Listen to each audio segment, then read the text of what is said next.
आप सभी को मेरा नमस्कार। आज बसंत पंचमी के मौके पर मुझे बोलने का मौका देने के लिए धन्यवाद। प्राचीन भारत में पूरे साल को जिन 6 मौसमों में बांटा जाता था, उनमें वसंत लोगों का सबसे मनचाहा मौसम था। जब फूलों पर बहार आ जाती, खेतों में सरसों का सोना चमकने लगता, जौ और गेहूं की बालियां खिलने लगती, आमों के पेड़ों पर बौर आ जाता और हर तरफ रंग बिरंगी तितलियां मंडराने लगती।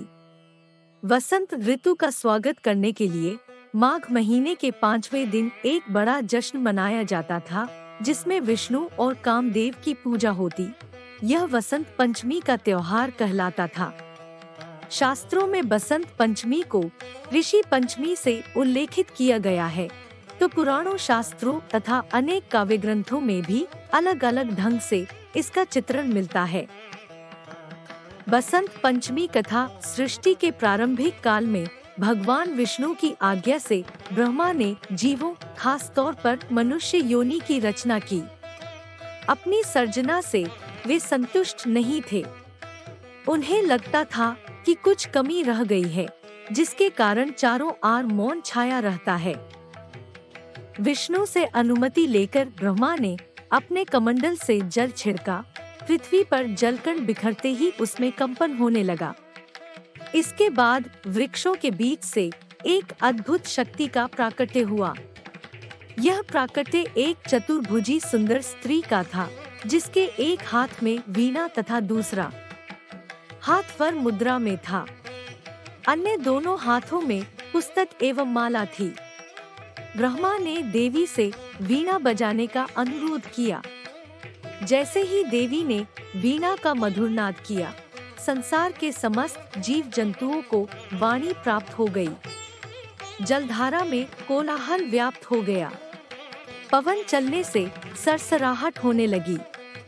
तब ब्रह्मा ने उस देवी को वाणी की देवी सरस्वती कहा। सरस्वती को बागीश्वरी, भगवती, शारदा, वीणा वादनी और वाग्देवी सहित अनेक नामों से पूजा जाता है। ये विद्या और बुद्धि प्रदाता हैं। संगीत की उत्पत्ति करने के कारण ये संगीत की देवी भी हैं। बसंत पंचमी के दिन को इनके जन्मोत्सव के रूप में भी मनाते हैं। ऋग्वेद में भगवती सरस्वती का वर्णन करते हुए कहा गया है, प्रणो देवी सरस्वती वाजिभिर् जिनीवती धीनाम नित्रवतु। अर्थात ये परम चेतना है। सरस्वती के रूप में ये हमारी बुद्धि, प्रज्ञा तथा मनोवृत्तियों की संरक्षिका है। हम में जो आचार और मेधा है, उसका आधार भगवती सरस्वती ही है। इनकी समृद्धि और स्वरूप का वैभव अद्भुत है।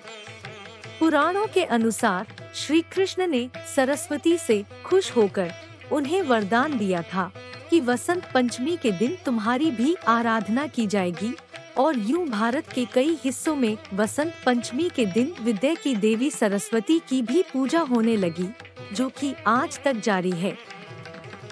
पतंगबाजी का वसंत से कोई सीधा संबंध नहीं है, लेकिन पतंग उड़ाने का रिवाज हजारों साल पहले चीन में शुरू हुआ और फिर कोरिया और जापान के रास्ते होता हुआ भारत पहुंचा। पर्व का महत्व वसंत ऋतु आते ही प्रकृति का कण-कण खिल उठता है। मानव तो क्या, पशु पक्षी तक उल्लास से भर जाते हैं। हर दिन नई उमंग से सूर्योदय होता है और नई चेतना प्रदान कर अगले दिन फिर आने का आश्वासन देकर चला जाता है। यूं तो माघ का यह पूरा मास ही उत्साह देने वाला है, पर वसंत पंचमी, माघ शुक्ल 5 का पर्व भारतीय जनजीवन को अनेक तरह से प्रभावित करता है। प्राचीन काल से इसे ज्ञान और कला की देवी माँ सरस्वती का जन्म दिवस माना जाता है। जो शिक्षाविद भारत और भारतीयता से प्रेम करते हैं, वे इस दिन माँ शारदे की पूजा कर उनसे और अधिक ज्ञानवान होने की प्रार्थना करते हैं। कलाकारों का तो कहना ही क्या। जो महत्व सैनिकों के लिए अपने शस्त्रों और विजयादशमी का है, जो विद्वानों के लिए अपनी पुस्तकों और व्यास पूर्णिमा का है, जो व्यापारियों के लिए अपने तराजू, पाट, बही खातों और दीपावली का है, वही महत्व कलाकारों के लिए वसंत पंचमी का है। चाहे वे कवि हो या लेखक, गायक हो या वादक, नाटककार हो या नृत्यकार, सब दिन का प्रारंभ अपने उपकरणों की पूजा और माँ सरस्वती की वंदना से करते हैं।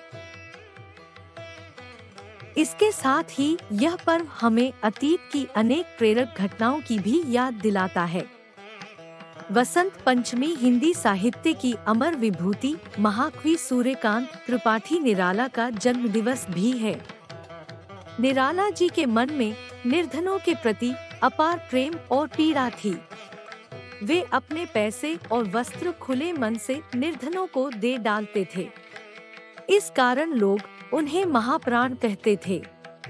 जहाँ एक ओर वसंत ऋतु हमारे मन में उल्लास का संचार करती है, वहीं दूसरी ओर यह हमें उन वीरों का भी स्मरण कराती है, जिन्होंने देश और धर्म के लिए अपने प्राणों की बलि दे दी। इसी के साथ अब मैं अपनी वाणी को विराम देना चाहूँगा। आप सभी को बसंत पंचमी की हार्दिक शुभकामनाएं और मुझे इतने ध्यान से सुनने के लिए आपका दिल से धन्यवाद।